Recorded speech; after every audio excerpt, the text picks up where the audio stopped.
सनातन धर्म ग्रंथों में बताया गया है कि बुरे कर्मों का फल हमेशा बुरा ही मिलता है, चाहे वह इंसान हो या फिर ईश्वर। इसका एक उदाहरण माता सीता का है, जिसका जिक्र रामायण में किया गया है। दरअसल रामायण कई भाषाओं में लिखी गई है। अलग अलग रामायण में कई तरह की दंत कथाएं मिलती हैं, जिनसे कई लोग परिचित नहीं हैं। इस कथा के अनुसार माता सीता को एक तोते का शाप मिला था, जिसकी वजह से उनको भगवान राम से अलग रहना पड़ा। पहले माता सीता को वनवास के दौरान रावण अपहरण कर लेता है और उसका वध करने के बाद माता सीता के साथ भगवान राम की अयोध्या में वापसी होती है। फिर धोबी की वजह से माता सीता को अलग रहना पड़ता है। हम सबके मन में सवाल उठता है कि राम तो भगवान हैं, फिर वह अपनी पत्नी से अलग क्यों रहे। आइए जानते हैं इससे जुड़ी एक कहानी के बारे में। कथा के अनुसार माता सीता बाल्यावस्था में अपनी सहेलियों के साथ बगीचे में खेल रही थीं। वहीं बगीचे में एक तोता का जोड़ा पेड़ पर बैठा था। तोता का जोड़ा भगवान राम और माता सीता के बारे में बातें कह रहा था। उनकी बातों को सुनकर माता का ध्यान उन पर गया। मादा तोता बोल रही थी कि अयोध्या के राजकुमार राम काफी प्रतापी राजा होंगे। उनसे माता सीता का विवाह होगा। तोते के मुख से भावी पति का नाम सुनकर माता सीता अचंभित हो गईं। उन्हें अपने बारे में और जानने की इच्छा जागृत हुई, इसलिए उन्होंने अपनी सखियों से कहकर दोनों पंछियों को पकड़ लिया।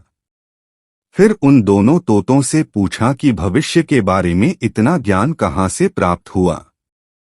तब पंछियों ने बताया कि इससे पहले हम महर्षि वाल्मीकि के आश्रम में रहते थे, जहाँ हर रोज राम और सीता के जीवन के बारे में बताया जाता है।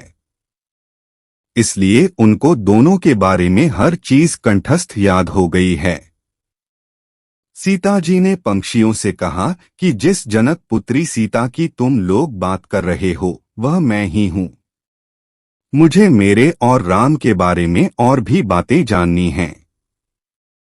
तब नर तोता ने कहा कि हे सीता, आपका विवाह अयोध्या के राजा दशरथ के ज्येष्ठ पुत्र राम के साथ आपका विवाह होगा और आपकी जोड़ी तीनों लोकों में सबसे अद्भुत होगी। सीता जी सवाल पूछती रहीं और दोनों तोता जवाब देते रहे। सीता जी ने कहा कि जब तक मेरा विवाह नहीं हो जाता, तुम दोनों मेरे साथ राजमहल में रहोगे और तुम वहां सारी सुख सुविधाएं मिलेंगी। सीता जी की बात सुनकर तोता का जोड़ा घबरा गया। तब नर तोता ने कहा, हे जनक पुत्री, हम गगन के पंछी हैं, इसलिए पिंजरे में बंद रहकर हम जीवित नहीं रह पाएंगे। इसलिए हमको आजाद कर दीजिए। तोते ने इसके लिए बहुत याचना की। तब सीता जी ने नर तोते को छोड़ दिया, लेकिन मादा तोता को नहीं छोड़ा और कहा कि यह मेरे साथ रहेगी। नर तोता ने कहा कि मेरी पत्नी गर्भवती है, इसलिए ऐसे समय पर उसको जाने दें। हम दोनों एक दूसरे का वियोग सहन नहीं कर सकते, इसलिए आप मेरी पत्नी को जाने दें।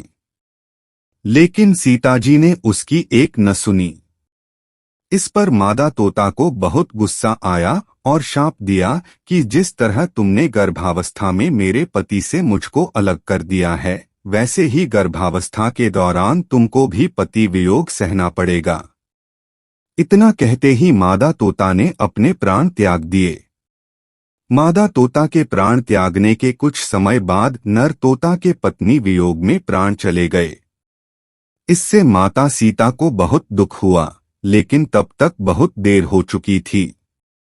बताया जाता है कि अगले जन्म में तोता वही धोबी था जिसने माता सीता के चरित्र पर उंगली उठाई थी, जिसके बाद भगवान राम ने सीता का गर्भावस्था के दौरान त्याग कर दिया।